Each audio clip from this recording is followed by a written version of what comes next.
अभी हम पढ़ेंगे उत्तल दर्पण का फोकस और अवतल दर्पण का फोकस क्या होता है। क्या पढ़ेंगे? उत्तल दर्पण का फोकस, उत्तल दर्पण का फोकस और अवतल दर्पण का फोकस, उत्तल दर्पण का फोकस और अवतल दर्पण का फोकस, ये क्या होता है? तो अगर हम इसे सिंपली भाषा में बताएं, आसान भाषा में, तो सबसे पहले मान लीजिए हमने एक अवतल दर्पण बना रहे थे, एक सिंपल भाषा में एक अवतल दर्पण बना रहे थे। तो अवतल दर्पण है तो परावर्तक सतह कहाँ होगा? अंदर, इसलिए हम बाहर की ओर क्या करते रहे? इसको बाहर से रजित करते रहे, सिल्वराइज करते रहे। क्योंकि ये अवतल दर्पण है तो परावर्तक सतह अंदर की ओर होगा और ये बाहर से हमें प्रस्तुत करते हैं। अब ये अवतल दर्पण है, अब ये अवतल दर्पण एक गोलीय दर्पण होता है, तो ये किसी न किसी एक गोले का भाग होगा। ये अवतल दर्पण किसी न किसी एक गोले का भाग होगा। तो मान लीजिए कि ये अवतल दर्पण इस गोले का एक भाग है। मान लीजिए कि अवतल दर्पण है इस गोले का एक भाग है। तो अब देखिए, अब ये जो गोला है, इस गोले का ये जो केंद्र है, केंद्र इसको बोलते हैं वक्रता केंद्र। ये गोला हो गया। अब ये गोले का जो केंद्र है, ये केंद्र इसको बोलते हैं वक्रता केंद्र। इसको क्या बोलते हैं? वक्रता केंद्र। और इस ये जो अवतल दर्पण है, अवतल दर्पण के जो बीच वाला बिंदु होता है, बीच वाला मतलब इतना मान लीजिए 20 सेंटीमीटर हो गया, तो ये पूरा कितना हो गया? 20 सेंटीमीटर। तो पूरा 20 सेंटीमीटर है, तो इसका जो बीच वाला बिंदु मतलब यहाँ से 10 सेंटीमीटर, तो इसको बोलते हैं ध्रुव। दर्पण का जो बीच वाला बिंदु होता है, दोनों दर्पण को जो आधा बराबर भागों में काटते हैं, उस बिंदु को ध्रुव बोलते हैं। तो यहाँ पे ये ध्रुव हो गया। और ध्रुव को इंग्लिश में पोल बोलते हैं, इसलिए इसको पी से सूचित करते हैं। वक्रता केंद्र को इंग्लिश में सेंटर ऑफ कर्वेचर बोलते हैं, इसलिए इसको सी से सूचित करते हैं। किससे? सी से। तो सी से सूचित करते हैं। ये वक्रता केंद्र हो गया और ये दर्पण का ध्रुव हो गया। सी से पी तक जो सीधी रेखा से हम खींच देंगे तो इसको बोलते हैं मुख्य अक्ष या प्रधान अक्ष। अगर हम सी से पी तक कोई सीधा रेखा खींच देंगे तो उसको क्या बोलेंगे? मुख्य अक्ष या प्रधान अक्ष। तो ये मुख्य अक्ष या प्रधान अक्ष वास्तव में रेडियस जितना होता है, इसकी लंबाई उसी के बराबर होता है। रेडियस की लंबाई के बराबर ही मुख्य अक्ष की लंबाई होती है। अब सुनिए, मतलब मुख्य अक्ष ये इसी बोलते हैं। अब बात यह आता है कि ये हो गया रेडियस, यहाँ से यहाँ क्या हो गया? ये वक्रता त्रिज्या बोलते हैं इसको। इस गोले की जो त्रिज्या है, ये पूरा गोला है, इस गोले की जो त्रिज्या है इसको बोलते हैं वक्रता त्रिज्या। इसको क्या बोलते हैं? वक्रता त्रिज्या। ऐसे सूचित करते हैं कैपिटल आर से। यहाँ से यहाँ के बीच की जो दूरी है वक्रता त्रिज्या बोलते हैं। सिर्फ यही वक्रता त्रिज्या नहीं है, ये भी वक्रता त्रिज्या हो सकता है, ये भी हो सकता है, लेकिन हम इसकी बात कर रहे हैं, ये वक्रता त्रिज्या है। अब जो फोकस होता है, फोकस कोई आसान भाषा में पूछे फोकस क्या होता है, तो हम कह देंगे कि वक्रता त्रिज्या की आधा, वक्रता त्रिज्या की जो आधी दूरी है उसको फोकस बोलते हैं। मतलब समझिए यहाँ से लेके यहाँ तक मान लीजिए 16 सेंटीमीटर तक, 16 सेंटीमीटर फोकस, ये क्या है? वक्रता त्रिज्या है। अगर हमारा आर बराबर 16 सेंटीमीटर है तो यहाँ से यहाँ 8 सेंटीमीटर, ये जो 8 सेंटीमीटर है ये हो जाएगा फोकस। अगर ये सी है और ये पी है, ये वक्रता केंद्र है, ये ध्रुव है, इनके बीच का त्रिज्या कितना है? 16 सेंटीमीटर। तो फोकस कितना हो जाएगा? 8 सेंटीमीटर। ये भी कितना हो जाएगा? 8 सेंटीमीटर। तो फोकस एक्चुअली में एक बिंदु होता है। फोकस क्या होता है? एक बिंदु होता है। कहाँ बिंदु होता है? मुख्य अक्ष पे। ये फोकस जो है, ये फोकस है, और फोकस बिंदु कहाँ होता है? तो मुख्य अक्ष पे। इसको क्या बोलते हैं? अगर आप इसको देखें तो इसको बोलते हैं मुख्य अक्ष। ये मान लीजिए पूरा गोलीय दर्पण हो गया, ये गोलीय दर्पण। अब इस गोलीय दर्पण का ये बीच वाला ध्रुव है और ये केंद्र है, तो इसको बोलते हैं मुख्य अक्ष। अब मुख्य अक्ष पर ही एक बिंदु होता है बीचों बीच, मुख्य अक्ष के बीचों बीच में एक बिंदु होता है जिसको हम लोग फोकस बोलते हैं। ये ऐसे समझने के लिए है। पर कोई इसकी परिभाषा पूछे, कोई एक मतलब पुरानी परिभाषा कि क्या फोकस होता है, तो उस पुरानी परिभाषा को समझिए। उस पुरानी परिभाषा में क्या रहता है, तो सबसे पहले हम समझ रहे हैं अवतल दर्पण का फोकस, इसका पुराना परिभाषा कैसे है। तो देखिए, सबसे पहले हम क्या करेंगे? सबसे पहले हम एक अवतल दर्पण बना लेंगे। सबसे पहले हम क्या करेंगे? एक अवतल दर्पण बना लेंगे। तो मान लीजिए हमने ये अवतल दर्पण ऐसे बना लिया। अवतल दर्पण मतलब परावर्तक सतह अंदर की ओर, अगर परावर्तक सतह अंदर की ओर है तो रजदीप कहाँ से होगा, बाहर से होगा। तो हमने इसको बाहर से सिल्वराइज कर दिया, बाहर से इसको रजदीप कर दिया। हेलो, तो ये दर्पण क्या हो गया, बाहर से रजदीप हो गया। ये दर्पण क्या हो गया, बाहर से रजदीप हो गया। अब देखिए, अब इसको हम लोग क्या करेंगे, ये दर्पण का बीच वाला बिंदु है, इसको क्या बोलते हैं, ध्रुव P। और इस दर्पण का, ये दर्पण किसी न किसी गोले का एक भाग होगा, उस गोले के केंद्र को हम लोग क्या बोलते हैं, वक्रता केंद्र C। और C से P तक जो सीधी रेखा जाती है उसको क्या बोलते हैं, मुख्य अक्ष। तो ये मुख्य अक्ष है।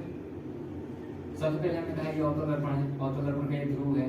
अवतल दर्पण जिस गोले का एक भाग होगा उस गोले के केंद्र को C बोलते हैं, वक्रता केंद्र C हो गया। और C से P तक जो सीधी रेखा जाती है उसको मुख्य अक्ष बोलते हैं। तो ये क्या हो गया, मुख्य अक्ष। अब हम क्या करेंगे, अब हम मुख्य अक्ष के समानांतर में, इसके समानांतर में यहाँ से ऐसे किरण लेकर आएंगे। ये मुख्य अक्ष है, इसके समानांतर में से किरण लेकर आएंगे और ये किरण दर्पण से, दर्पण है, इससे टकराने के बाद मुख्य अक्ष के जिस बिंदु को काटती हुई जाएगी, जैसे यहाँ से टकराया, अब यहाँ से टकरा के ये ऐसे निकल जाएगा, यहाँ से टकरा के ऐसे निकल जाएगा। तो दर्पण से परावर्तन के बाद मुख्य अक्ष के जिस बिंदु को काटती हुई जाती है उस बिंदु को फोकस बोलते हैं। उस बिंदु को क्या बोलते हैं, फोकस बोलते हैं। यहाँ से कोई कितनी भी समानांतर किरण लेकर जा सकते हैं, यहाँ से भी कोई एक समानांतर किरण लेकर जाए तो ये यहाँ से टकराएगा और टकरा के ये कुछ ऐसा निकल जाएगा, यहाँ से टकराएगा और फिर कैसे निकल जाएगा, कुछ ऐसे निकल जाएगा, यहाँ से टकराएगा कुछ ऐसे निकल जाएगा। इसको क्या बोलेंगे, ये जिस बिंदु को यहाँ से ऐसे आया किरण, फिर यहाँ से किरण टकरा के ऐसे जा रहा है। अब ये मुख्य अक्ष क्या हो गया, मुख्य अक्ष के जिस बिंदु को काटता हुआ जाएगा उस बिंदु को इस अवतल दर्पण का फोकस बोलते हैं। जैसे हमने एक किरण लिया, दो किरण लिया, वैसे बहुत सारी कितनी भी किरण निकलेगी, यहाँ से भी जो किरण जाएगी वो टकरा के इसी बिंदु से फोकस से होते हुए ही गुजरेगी। यहाँ से भी जो किरण जाएगी वो यहाँ से टकराने के बाद, अवतल दर्पण से टकराने के बाद फोकस से होकर ही जाएगी। यहाँ से मान लीजिए किरण लेंगे जो मुख्य अक्ष के समानांतर है, तो ये दर्पण से टकराने के बाद ऐसे फोकस से होकर ही गुजरेगी। तो इसको बोलते हैं, ये है, ये अवतल दर्पण था, ये हो गया अवतल दर्पण, ये हो गया अवतल दर्पण, और ये अवतल दर्पण का ये फोकस। फोकस क्या होता है, एक बिंदु होता है। फोकस क्या होता है, एक बिंदु होता है, और वो बिंदु कहाँ होता है, तो वो मुख्य अक्ष पर होता है। वो बिंदु कहाँ होता है, मुख्य अक्ष पर। ये होता है अवतल दर्पण का फोकस।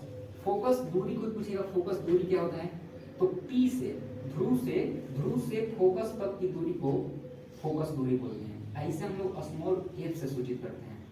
फोकस और फोकस दूरी में क्या अंतर है समझिए। फोकस क्या होता है, फोकस एक बिंदु होता है, और फोकस दूरी क्या होता है, फोकस दूरी एक दूरी होता है। फोकस एक बिंदु होता है और फोकस दूरी क्या होता है, एक दूरी होता है। जैसे ये बिंदु सिर्फ है फोकस, आप P से ध्रुव से लेके एक तक की दूरी को फोकस दूरी बोलते हैं।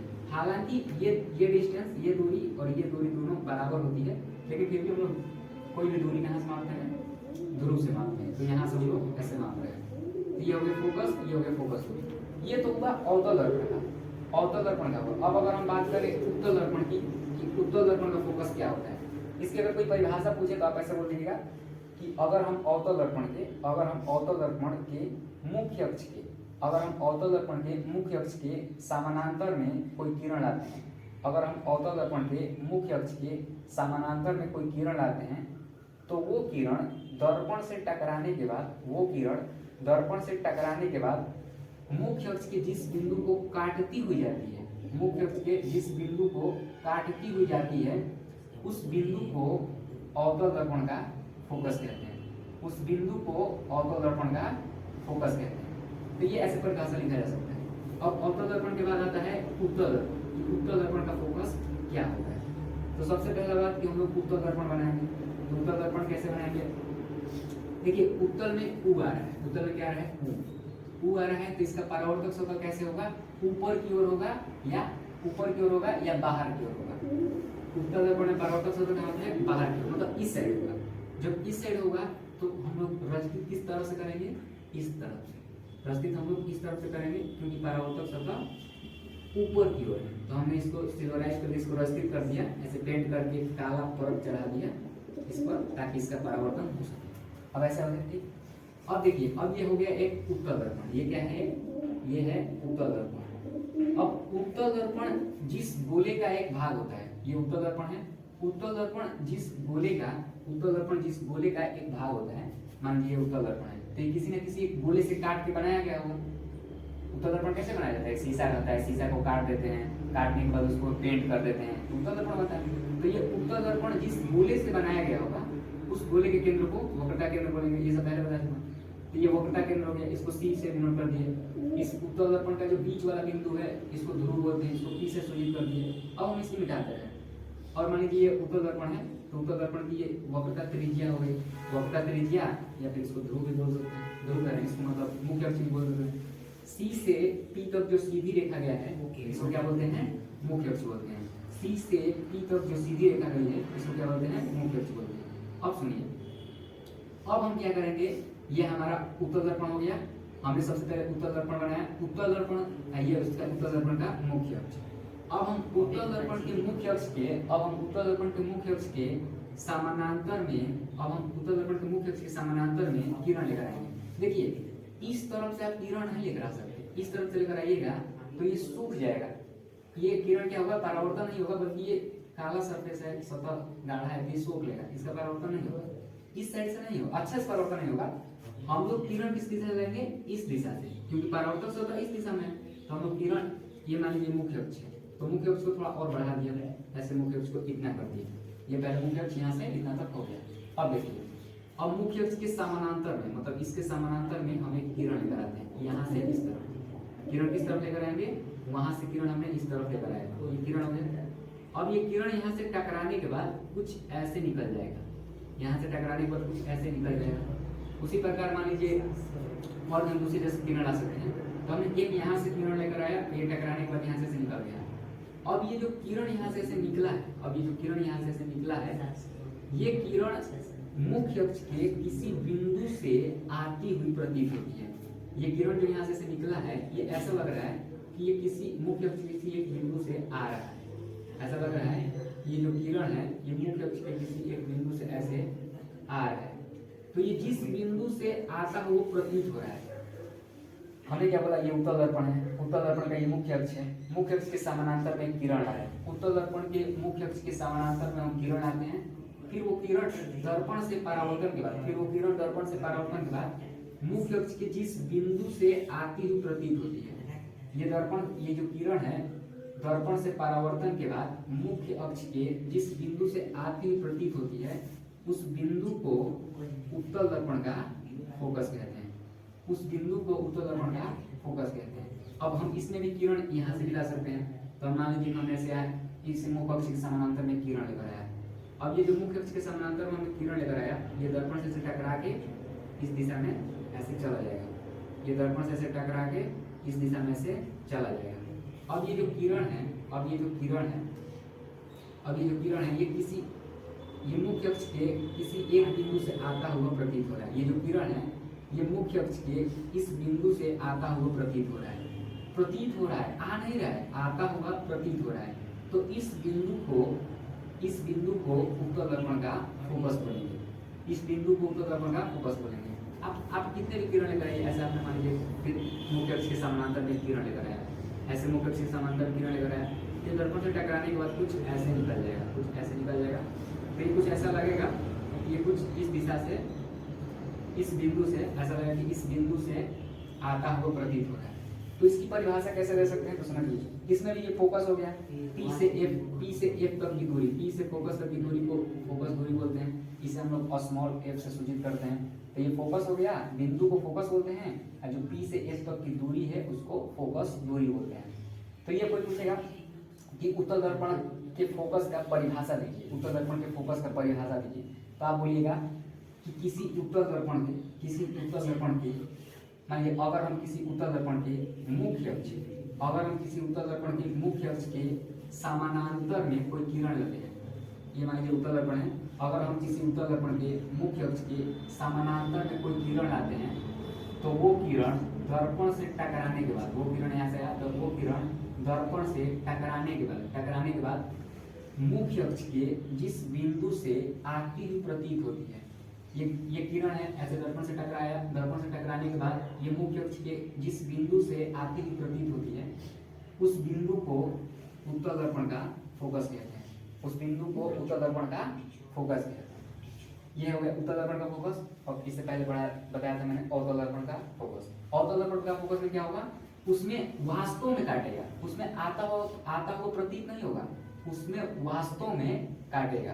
क्या काटेगा, तो उसमें किरण जो ऐसे आ रही थी, आगे वास्तव में ऐसे काट रही थी, ऐसे वास्तव में काट रही थी। इसमें वास्तव नहीं काटता है, उत्तल दर्पण में प्रतीत होता है, उत्तल दर्पण में वास्तव में किरण फोकस को नहीं काटता।